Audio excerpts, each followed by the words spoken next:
prepare for questions even before you know what those questions, what does that mean? इसका मतलब ये कि आपका जो प्रीवियस नॉलेज है उसको चेक कर लूँ मैं, ठीक है, और उसके मुताबिक फिर अपना आंसर दूँ जी. Prepare your questions even before you know what those questions will be.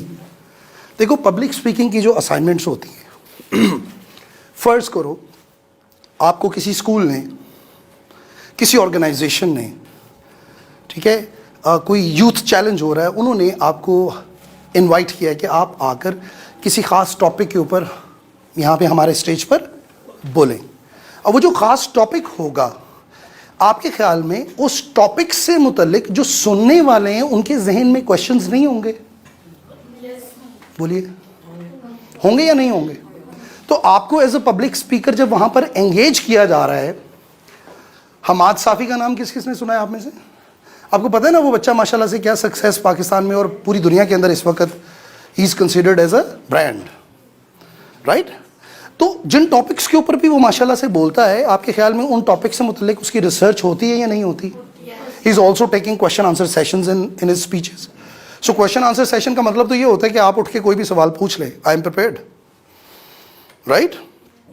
Either I will give you an answer or I will ask for an excuse. So, ideal क्या होता है? You should give an answer.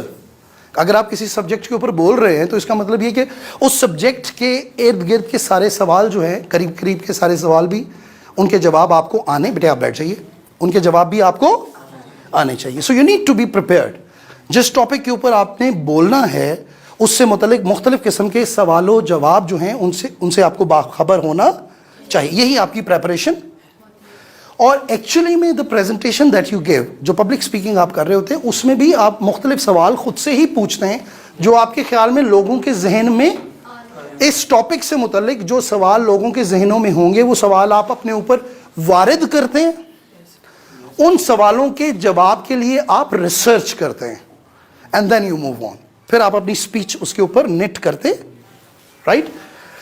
Overcome nervousness that you may have when speaking in front of a group, particularly if the group is not sympathetic to what you are about to. अच्छा, नहायत ईमानदारी से आपको sir से लेकर मुझे पैरों तक स्कैन करो, गौर से देखो मुझे.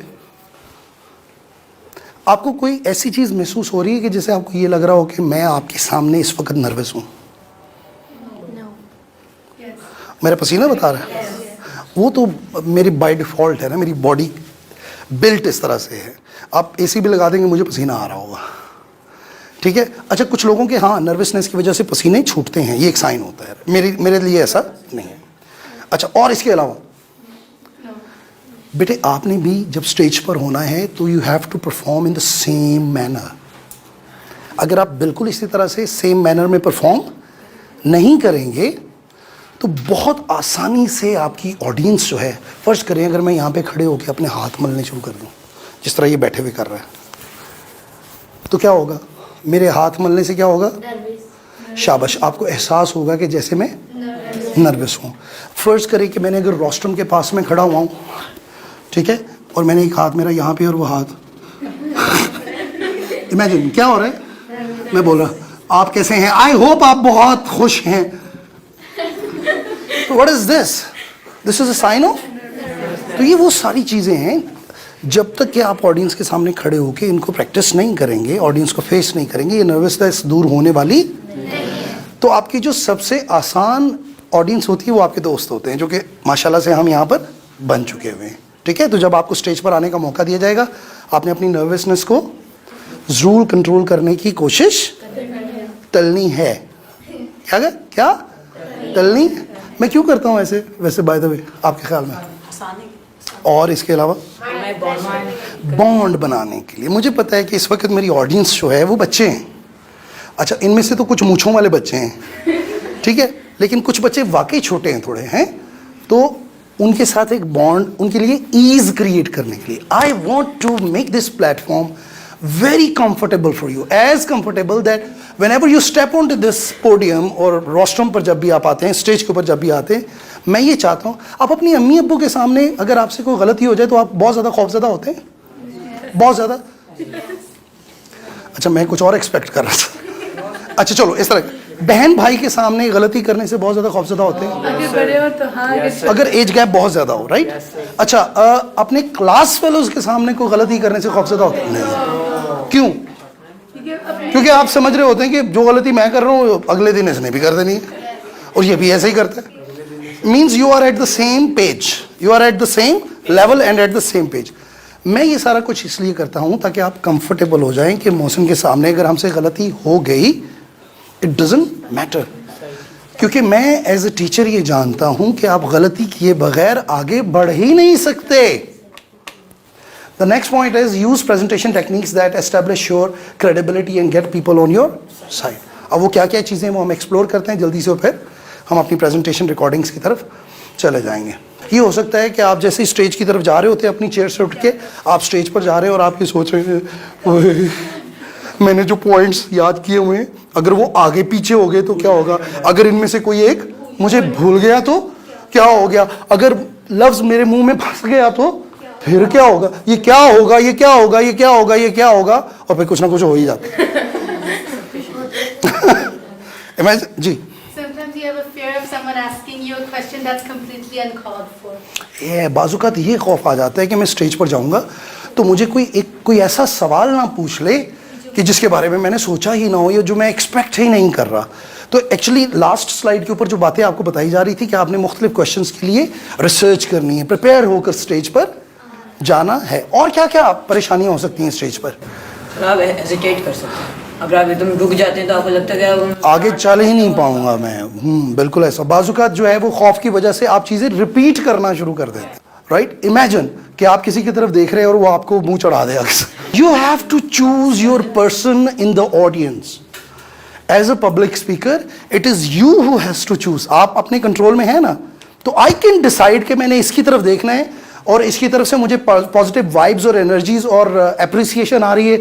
जब मैं इसको देख रहा हूँ तो ये नोडिंग कर रहा है मेरी बात के ऊपर, मेरी बात को समझ रहा है और मुझे इसको देखकर हौसला मिल रहा है, so that I can continue with my speech all well and eloquently. So as a speaker you have to choose your audience. Carrying my point? अगर 500 लोग आपके सामने, 200 लोग बैठे हुए हैं तो जरूरी नहीं कि हर बंदे का चेहरा आपने देखना है। It's not important. आपने आपके सामने जो लेट्स से 200 की ऑडियंस आपके स्कूल के स्टूडेंट्स बैठे हुए हैं, तो आपने चूज करना है कि मैंने पहली रो में से कौन से, राइट पे कौन से एक बंदे को या बंदी को देखना है, लेफ्ट पे कौन से बंदे या बंदी को देखना है, राइट पे किसको देखना है, ठीक है? और फिर 10 रोज छोड़कर या 5 रोज छोड़कर मैंने लेफ्ट पे किसको देखना है, राइट पे किस। You have to pick your spots wherever you get that energy coming and seeding towards you. Getting my point? So आपने जो भी काम यहां पर स्टेज पे खड़े होकर जितनी भी चीजें करनी है आपने, they should be adding to your success. और mind you one thing, you are in control of all this process. यहां पे अभी मैं खड़ा हूं ना, ठीक है, और मैं ये क्लास कंडक्ट कर रहा हूं आप लोगों की, तो मेरे कंट्रोल में आई हेल्ड दोस। मेरे ज़हन में था कि मैंने एक एक्टिविटी स्टार्ट में करवानी है आपसे, लेकिन मैंने उस एक्टिविटी को रोक दिया। मेरे कंट्रोल में, because this is my class, so I can design and then redesign in my brain. इसी तरह पेज के ऊपर आपने बहुत सारी चीजें लिखी होती हैं, ऑडियंस का मूड देखकर वो बात जो आपने बिल्कुल एंड पे कहनी होती है आप स्टार्ट में कह देते हैं। जो टेक्निक मैं आपको बता रहा हूं ना, इसे कहते हैं snatching victory from failure. Snatching victory from failure, यानी आप नाकाम हो रहे हैं, नाकाम हो रहे हैं, नाकाम होने वाले हैं, और उस नाकामी में से किसी तरह से आप अपने लिए कामयाबी का बंदोबस्त कर लें। Getting my point? So as a public speaker, one thing that you have to keep in your mind is what, कि कभी हौसला और हिम्मत। जिस तरह इस बच्ची ने, आपने देखा है कि इसके एंड के ऊपर सांस उखड़ने शुरू हो गए थे कैमरा के सामने, लेकिन उसके बावजूद शी केप्ट हर ग्राउंड, घबराई नहीं, चलती रही चलती रही चलती रही। इस लड़की को आपने देखा कि स्टार्ट में पैर थोड़े से उखड़े, लेकिन चलती रही और एंड के ऊपर बड़ी कंपोज्ड हो गई, right? The finish was, Shakespeare says all is well that ends well. So अगर जाते हुए आप अपना एक अच्छा इंप्रेशन छोड़ जाते हैं तो इसका मतलब आप कामयाब हो गए हैं। लेकिन एज अ पब्लिक स्पीकर बेहतरीन इंप्रेशन तभी बनेगा जब शुरू से लेकर एंड तक आप प्रिपेयर्ड होंगे, राइट? आगे बढ़ते हैं कुछ जल्दी से। To plan each speaking opportunity, use an opening, body and closing.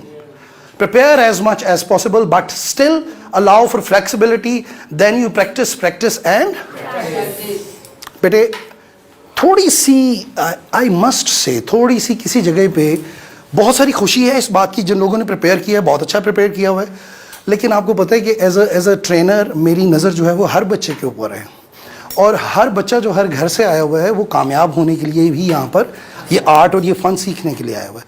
तो कहीं ये ऐसा ना हो कि आपकी जिस तरह रोज़ाना की क्लासेस स्कूल की होती हैं कि जिसमें आप ये सोच लेते हैं कि आज मैंने अगर कुछ नहीं भी सीखा तो कोई बात नहीं, मैंने कल तो जाना ही है ना।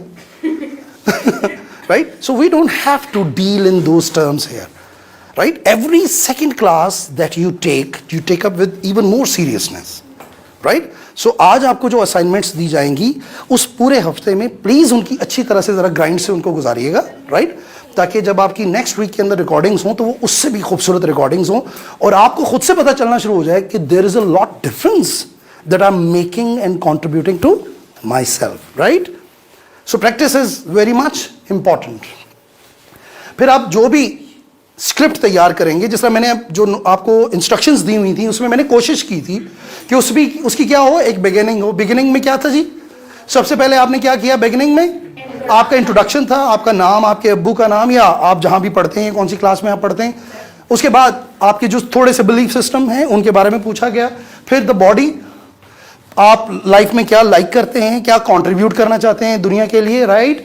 And then the conclusion, right, आपका इस वर्कशॉप के बारे में क्या ख्याल है, वो तमाम चीज़ों के बारे में आपसे। So structure in everything that you speak. जब आप स्टेज के लिए प्रिपेयर कर रहे हैं, there should be a structure in everything that you speak.